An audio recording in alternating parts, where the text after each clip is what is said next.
organiser ce DigiWall 2013. Alors la OET, OET-TV s'occupe d'un petit peu monitorer tout ça aujourd'hui et nous recevons le patron d'Enjeu, Pierre Buters.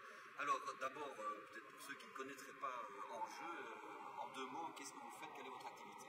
Enjeu est une association que nous avons créée à Liège voici plus de 25 ans maintenant, qui est spécialisée dans l'organisation d'événements, de salons, dans un but de promotion de l'activité économique de sa région. En fait, nous avons développé un portefeuille d'activités en 25 ans très varié, qui démarre dans le domaine des salons professionnels. On a connu Initiative à Liège, mais aussi d'autres salons comme le Translogistics et Papillon aussi, qui touche le domaine des seniors plutôt.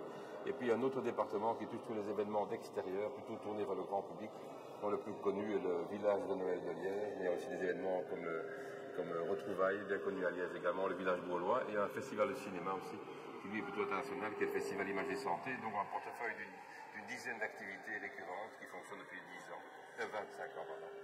Alors, on est ici dans un domaine tout à fait différent.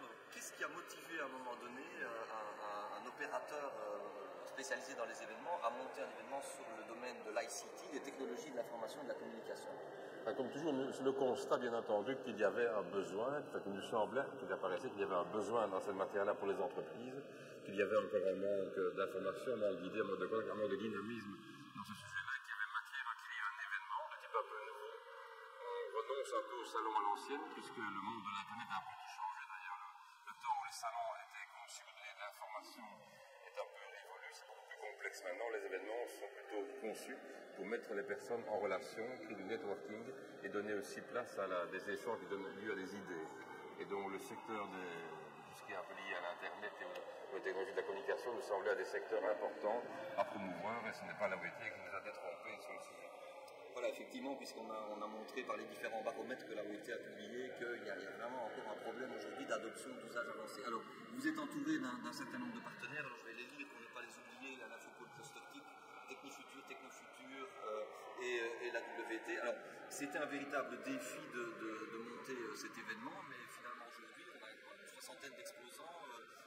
Quel type d'entreprise, d'où viennent-elles? Est-ce qu'on a un peu le portrait de qui assiste aujourd'hui à cet événement? Nous avons essayé bien entendu de réunir un peu de l'ensemble des acteurs qui sont actifs sur le terrain, qui couvrent les principales lignes, je dirais, directrices du secteur des TIC, notamment on pense aux 4 axes que la OET nous avons travaillé avec la OET aussi pour nous aider à détecter un peu quels étaient les vrais besoins des entreprises. Et les 4 secteurs, c'est un peu tout ce qui concerne un peu les services mobiles, bien sûr, les réseaux sociaux, les services mobiles et le cloud computing. C'est les 4 secteurs principaux qui sont présentés dans le salon, avec bien sûr aussi la présence de partenaires qui fédèrent et qui font bouger un peu les choses. Alors je pense qu'il y a aussi une activité de mise en relation qui se déroule sur le salon. Donc il y a évidemment les stands et les gens peuvent aller rencontrer les différents exposants, mais il y a aussi un match meeting qui est organisé. Oui, c'est important qu'un salon maintenant soit très complet en fait. Uniquement inviter les visiteurs à consulter des stands, c'est un plus, c'est la base nécessaire, mais pas suffisante. Il faut que les visiteurs puissent avoir différentes armes que nous lui fournissons pour enrichir sa journée. Le salon ne dure qu'une journée, mais il faut la rentabiliser, et notamment cette opération de matchmaking, organisée avec un nouveau partenaire également, qui est la Chambre de commerce du Grand-Duché de Luxembourg, qui aide un peu les visiteurs à prendre des rendez-vous et à rencontrer, selon un agenda qu'on leur prépare pour eux, à rencontrer les exposants et avoir un cadre un peu plus adapté, un peu plus personnalisé pour une discussion plus approfondie directement sur le salon. Alors il y a également, je pense, un certain nombre de conférences, Nitro Plus, je dirais. Et les conférences, il en faut, parce que ça attire aussi, bien sûr, des visiteurs, ça apporte une réflexion, un débat sur des sujets de présent et à venir. Il y aura aujourd'hui 3 grandes conférences et puis une série d'ateliers animés par des exposants qui peuvent aussi ainsi trouver une façon différente de faire passer un message, une sensibilisation auprès de leurs prospects. C'était un des salon.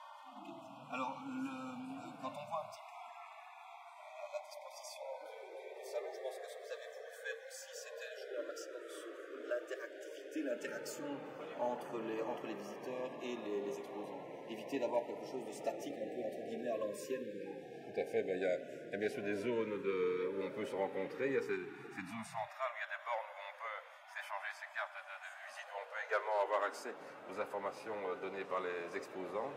Il y a bien sûr la zone du B2F, du matchmaking, avec une zone aussi de rencontre et de contact. Il y a une zone bien sûr de détente qui est prévue à l'arrière du salon. On peut boire un café ou prendre un verre de vin. Donc une série d'occasions en fait pour que le visiteur puisse passer une journée vraiment très dense et très drue ici à Digiwal. Voilà, je pense qu'on a à peu près fait le tour de la présentation de ce salon. Alors j'imagine que c'est une première opération, donc c'est toujours prendre un risque. Il y aura des retours des exposants, le retour des visiteurs, mais l'idée est évidemment de pérenniser l'événement et d'en faire un peu une espèce de rendez-vous incontournable pour le secteur IT en Wallonie. Oui, bien sûr, l'idée est de faire le bilan, bien sûr, après cette première édition, de voir un peu ce qui a bien marché, ce qu'il y aurait peut-être moins marché, tirer les conclusions et proposer dès l'année prochaine une seconde édition de Digiwal, en espérant le faire grandir tant sur le plan wallon que sur le plan des relations que le salon entretient déjà avec des régions limitrophes pour de nouveau enrichir la réflexion et les contacts entre sociétés intéressées par le sujet. Voilà, mais Pierre Luters, merci beaucoup pour toutes ces informations. Alors pour les gens qui nous écoutent et qui nous suivent, le prochain rendez-vous sera aux environs de 11h et on parlera de trafic de site et d'augmentation du chiffre d'affaires grâce au référencement. Ce sera animé par Olivier de Donquerque de Full Media. Pierre Luters, encore merci. Bonne chance et bon vent pour Digiwal, bon succès. J'imagine que le soir, on se retrouvera avec Alain Gallet, qui est le porteur du projet au niveau d'enjeux, pour faire un peu le bilan de cette première édition à chaud. Bien sûr, il y aura le verre de clôture. D'ailleurs, nous pourrons discuter entre nous et avec des exposants pour tirer un premier bilan à chaud de ce premier Digiwal. Voilà, merci beaucoup et bon succès.